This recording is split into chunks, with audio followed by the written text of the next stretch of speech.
Every once in a while, I wake up with the sunrise and head for the hills to spend a few days of peace.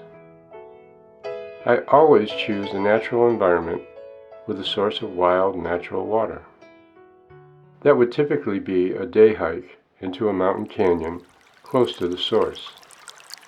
And usually, if not always, there are cascades and waterfalls present or nearby. I think of it as a journey into the heart of the earth. During that time and in that space, I perform what I call the breathing ritual.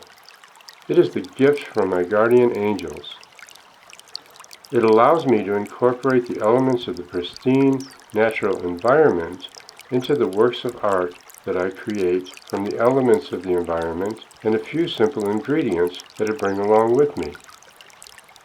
The events of the breathing ritual take place over 3 days and 3 nights, by design. The breathing ritual produces a mandala called a breathing, and fulfills its purpose when the breathing mandala assists a viewer to achieve a meditative state.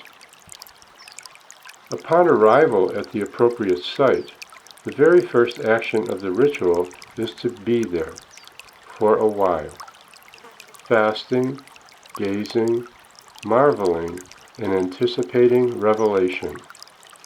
So far, the revelations have always arrived in perfect time, sometimes with a matter of minutes, sometimes a matter of days. I contemplate the revelation for a while and eventually find a word or a few words that represent the entire revelation. Once I have found the words, I proceed to articulate them out loud while I prepare the materials required to create the breathing mandala.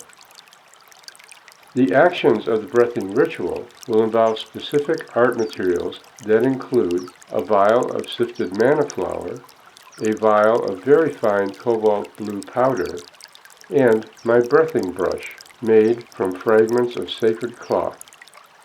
The cloths are remnants that I have collected from saints I have met.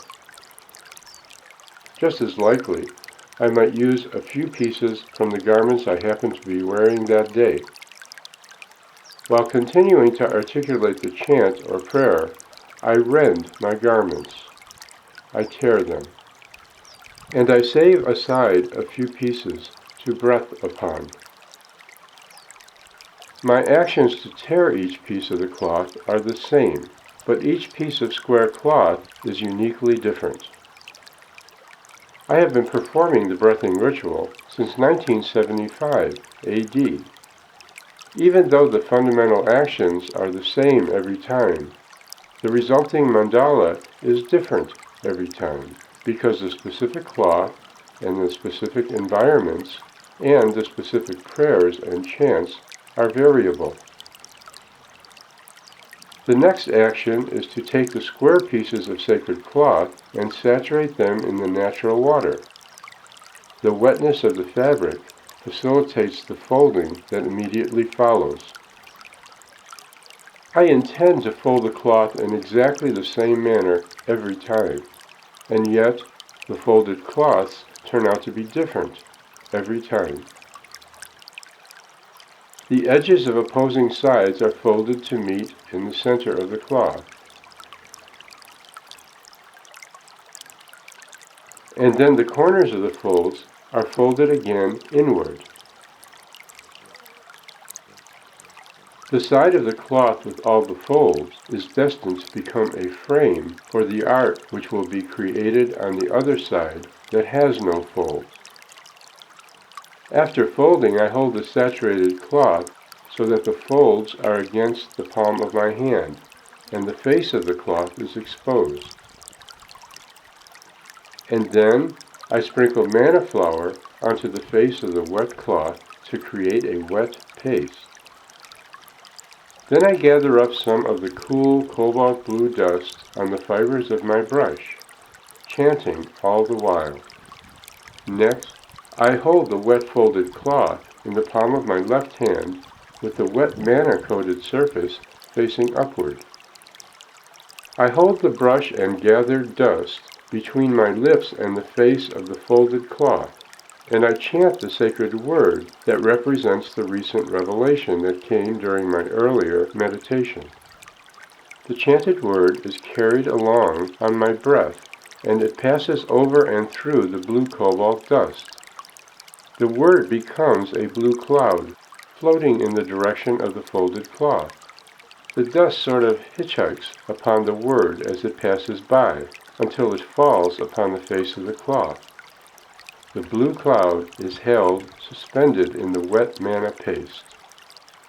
Immediately following the recording, I placed the cloth and captured prayer upon a clean surface.